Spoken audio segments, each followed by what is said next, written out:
Nagparinig ng hinanakit si Remy Martin sa Gilas. Wala palang tiwala sa kanya si Coach Tim. Tara kwentuhan. Sa wakas mga idol, nakausap na rin ng media itong NBA caliber guard natin na si Remy Martin matapos ang ensayo ng strong group para sa paparating na Jones Cup. At syempre, isa sa mga tanong ay yung sa Gilas mga idol. Proud Pinoy talaga itong si Remy Martin at gusto talagang maglaro para sa bayan. At kaya nga umuwi, di ba? At may binunyag siya na tila nagparinig kay Coach Tim Cone. Pakinggan ito noong tinanong kung gusto niya bang sumama sana sa Asian Games. 100%. Like if like I said, like if coach, like everything about basketball, I think I'm good enough. I think I'm able to play at the highest level. But if coach, they feel like I don't fit the team, then that's on him.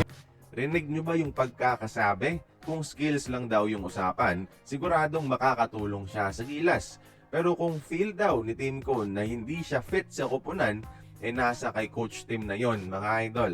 Tila pagpapahiwatig na walang bilib si Tim Cone kay Remy, kaya di man lang inimbitahan at binigyan ng chance patunayan ang sarili mga idol sa Gilas.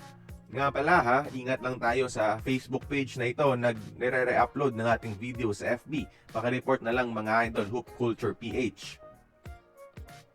Possible ba mga idol na napopolitika na rin si Remy Martin sa Gilas, Pilipinas? Ewan ko lang talaga bakit di man lang siya sinama sa 30-man pool para sa Asian Games kahit nandito siya sa Pinas at 100% willing talaga na patunayan ang sarili sa tryouts ni Coach Tim Cone kahit NBA caliber player pa siya.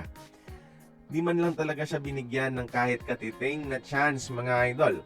Sabi pa nga ni Remy, kung siya lang daw ang masusunod, magtalagang maglalaro siya sa ating national team.